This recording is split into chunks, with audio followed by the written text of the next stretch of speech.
यशोमती मैया के नंद लाला।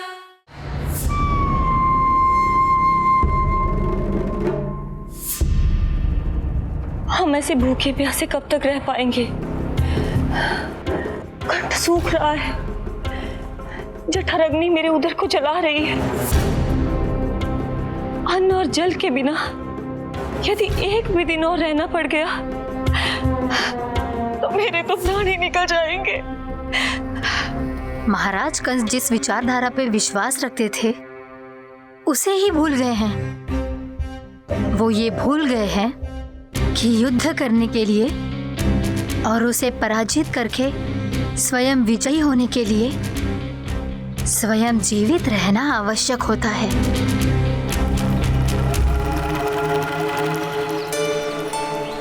प्रभु ने जो दृश्य मुझे दिखाए, किस बात का संकेत थे वो? क्या मुझे यहाँ आने के लिए प्रेरित करना ही उनकी योजना थी? बहुत सोच विचार के भी ना समझ में आ रहा है। कंस ने, उस व्यापारी ने हमारे साथ जो षड्यंत्र रचो है ना, वो आते कैसे बचेंगे? पर घर में सब स्त्रियां चिंतित हैं।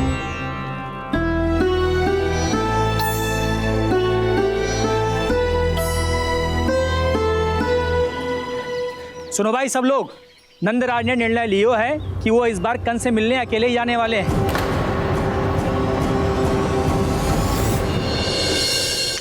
पहले ही वो गांव वालों से सारा दूध दही माखन हड़प चुका है। अब आप और मटकियां क्यों ले जा रहे हो उस दुष्ट के लिए? यशोदा, वो दुष्ट है, अत्याचारी है, पर है तो हमारे महाराज ही ना। वैसे खाली हाथ थोड़ी ना जा सकते हो। तुम अपना ध्यान रखना। सुनो जी, मुझे पता है कि मुझे श्री नारायण पे विश्वास रखना चाहिए, बल्कि मैं भी तो यही समझा रही थी इन गोपियों को। पर पता ना क्यों मुझे लग रहा है इसके पीछे उसका कुछ बहुत बड़ा षड्यंत्र है। ना तो आपको अकेले क्यों बुलाता वो? मैं जानता हूँ यशोदा, उसने मुझे क्यों बुलाया, पर मैं तुम्हें ना बता सकता। मैं ना चाहता हूं कि तुम चिंता करो।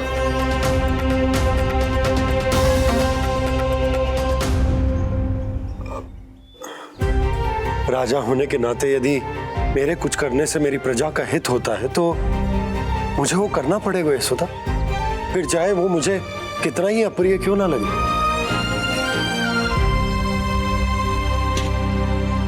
हे नारायण, मेरी दुविधा दूर करो। कुछ ऐसा करो कि इन्हें जाना ही ना पड़े उस दुष्ट के सामने।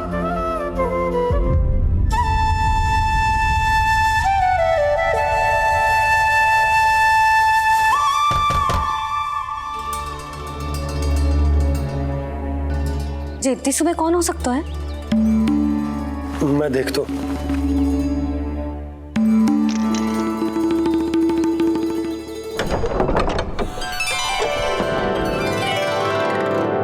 पूर्णामासी, आप? यशोदा,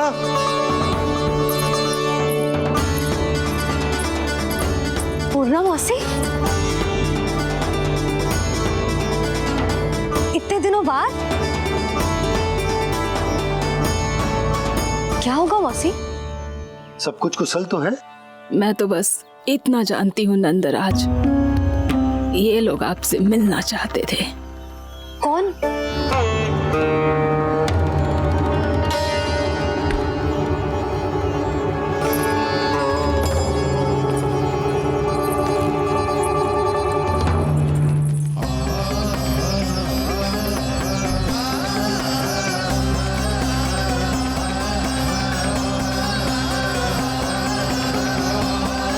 इतनी सुबह आप सब यहाँ? क्या होगा?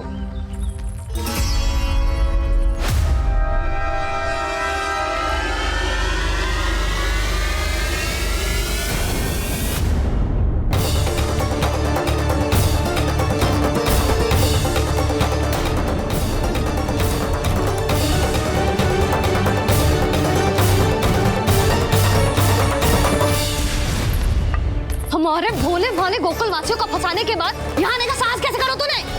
यशोदा, पूछो जी, पूछो इससे ये क्या करो यहाँ।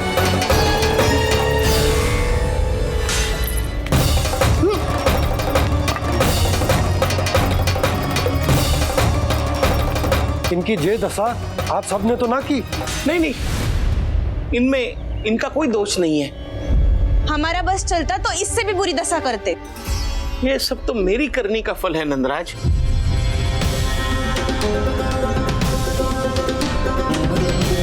इसे इसके किए का दंड मिल गया है।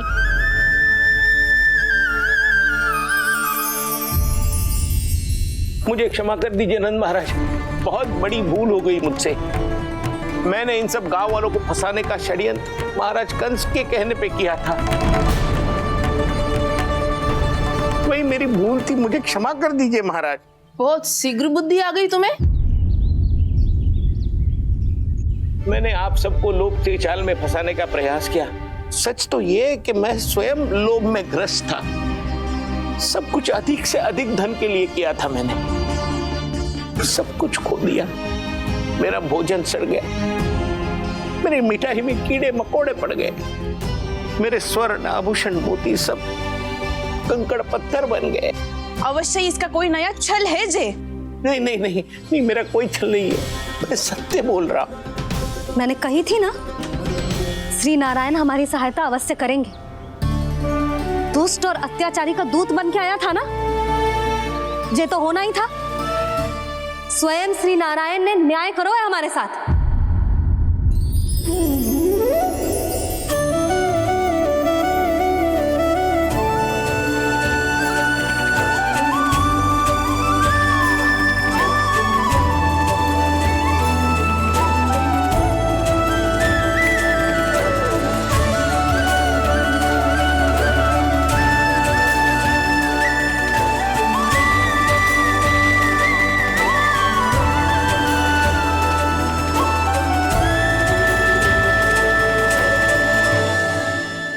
बिल्कुल सही कह रही है। वैसे तो कर्मों का फल मरने के बाद मिल रहा है, लेकिन आपके श्री नारायण ने मुझे इसी जन्म मेरे कर्मों का फल दे दिया, कर्मों का दंड दे दिया। आपका बहुत बहुत धन्यवाद श्री नारायण, बहुत कृपा की हो आपने। पर इसका अर्थ ये ना है कि हम सब ने आपको क्षमा कर दिया है। मैं यहाँ क्षमा के लिए नहीं आया हूँ नंदरानी। तो फिर किस लिए आए हैं? मैं तो इन भोले भाले गोप गोपियों को इनकी शपथ से मुक्त कराने आया हूं। पर इन सब ने वो शपथ अपनी इच्छा से ली थी, आप उसे कैसे मुक्त करा सकते? और एक शपथ दिलवाकर।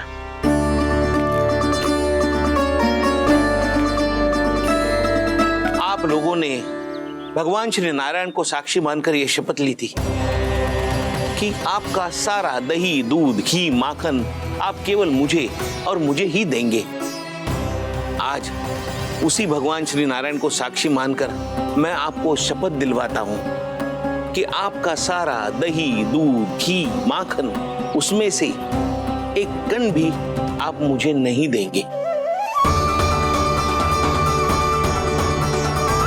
प्रतीक्षा क्या कर रहे हो आप सब? शपथ लो। हाँ हाँ,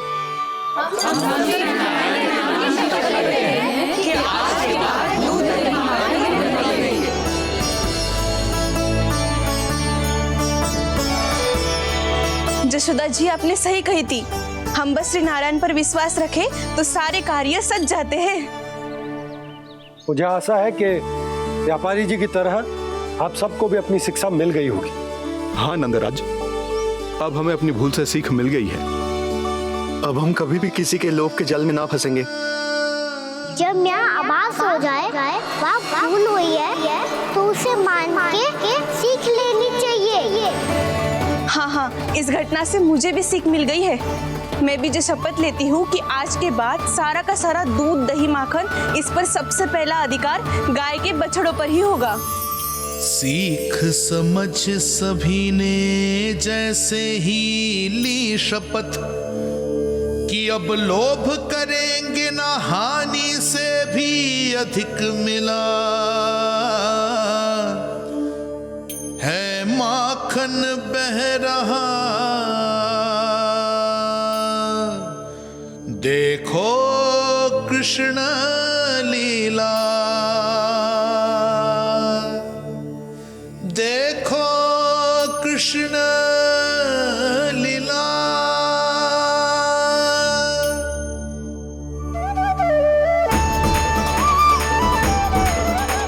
हाँ, और हम दोनों भी श्री नारायण की शपथ लेते हैं, दूध दही माखन बेचने के लिए हम बाद में बचाएंगे और पहले अपने बालकों को पेट भर के खिलाएंगे।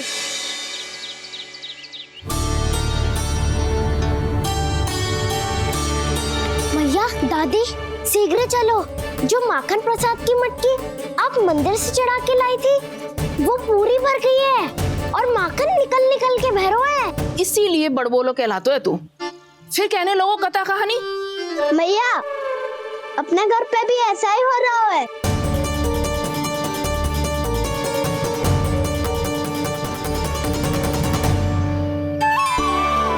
यशोदा, वो देख तुम्हारी माखन की मटकियां।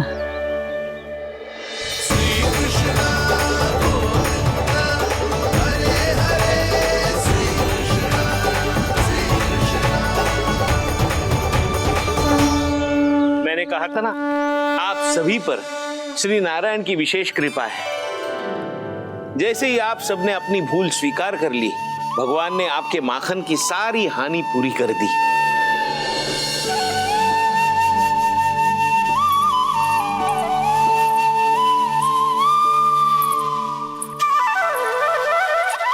यशोमती मैया के नंद लाला,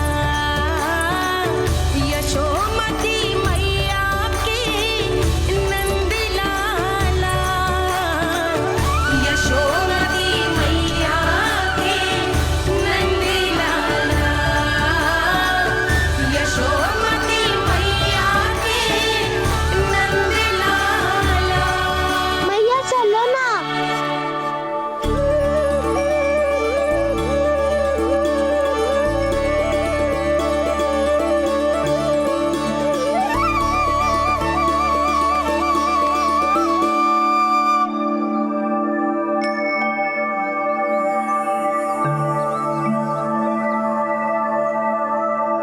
कौन से कान्हा पे विश्वास करूं मैं? उस सियाने पे जो कुछ ही समय पहले अपनी लीला दिखा रहा था, या उस निर्दोष पे जो आसपास की हर घटना से अनभिज्ञ बैठो है।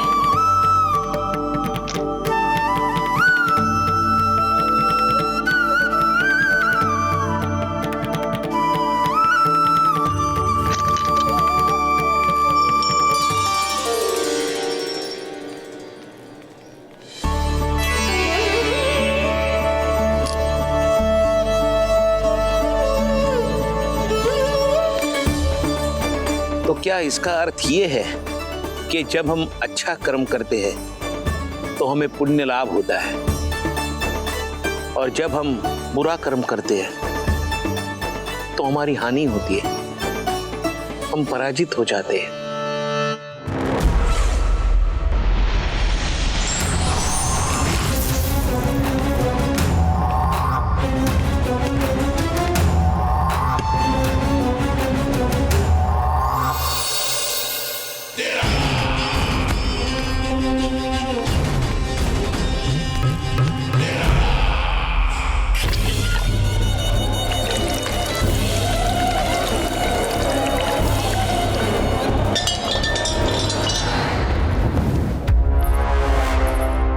प्राप्ति।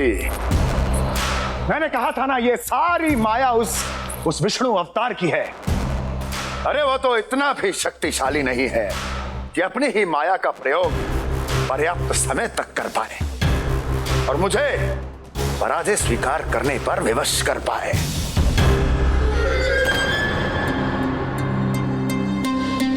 किंतु तुम्हारे मुख की भावभंगिमा तो कुछ और ही कथा कह रही है। क्यों? सत्य कहा ना मैंने। महाराज, सब कुछ पहले जैसा इसलिए हो गया क्योंकि क्या? ये उस विष्णु की माया थी, और क्या? हमने व्यापारी परमानंद को गोकुल भेजा था।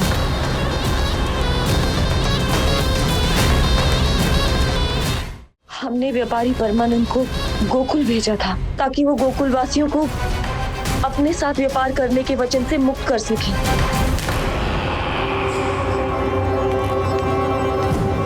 मेरी आज्ञा लिए बिना, मुझे बिना बताए मेरे लिए हुए निर्णय को पलटने का साहस भी कैसे कर लिया तुमने? हमने आपकी ही विचारधारा का अनुसरण किया है महाराज।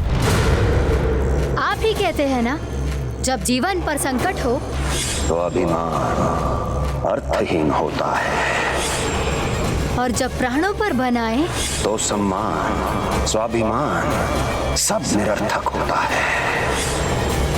भूख और प्यास से आप तो दुर्बल हो ही जाते महाराज, पर आपकी सेना और सेवक अपने प्राण बचाने के लिए आपसे दूर हो जाते।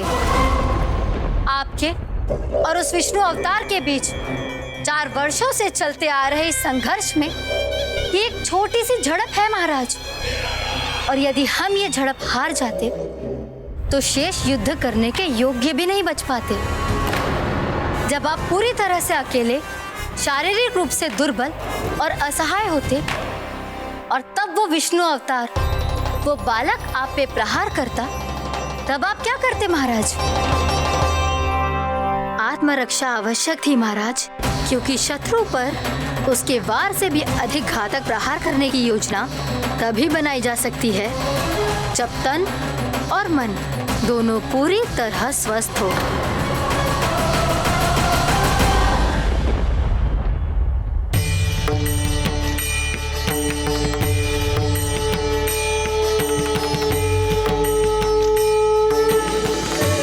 सच्ची बताओ, ये सब आप ही ने क्यों है ना? आप बहुत दूर से आई हो ना, भूख लगी होगी। मैं माखन लाऊं? आज पूरे गोकुल में माखन बह रहा है। इसके पीछे आप ही की लीला है ना?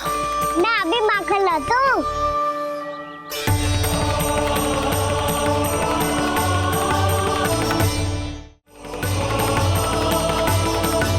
ये लीजिए। बताओ ना, पूरे गांव में प्रसन्नता की बयार बह रही है। हर ग्रामवासी के मुख पर हर्ष और उल्लास दमक रहा है। ये सब आप ही का चमत्कार है ना?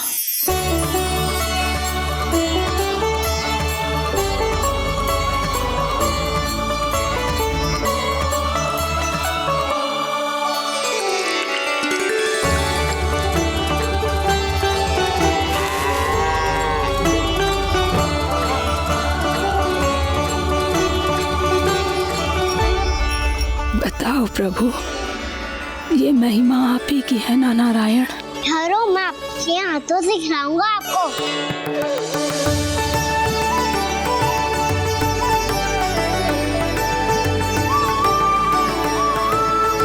बताओ ना प्रभु, आप लालन करवाने आए हो या सबका पालन करने आए हो?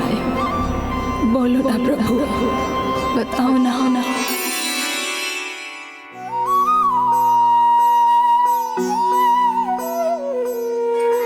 आए हो लालन करवाने या पालन करने आए हो, या जगपाला बन नंद लाला मन को हरने आए हो।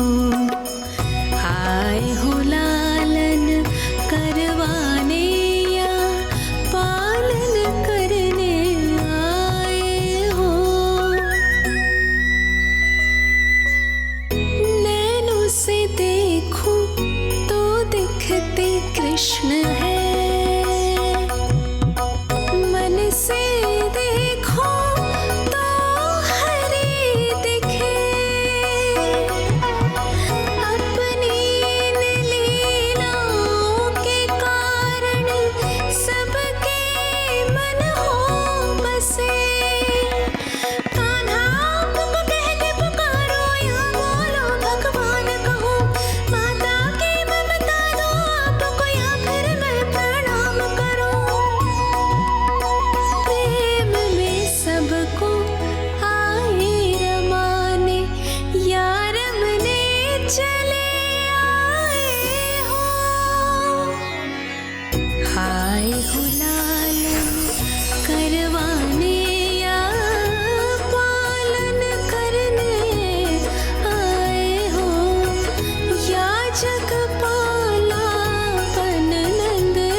बताओ ना प्रभु, कब दोगे मेरे प्रश्नों का उत्तर?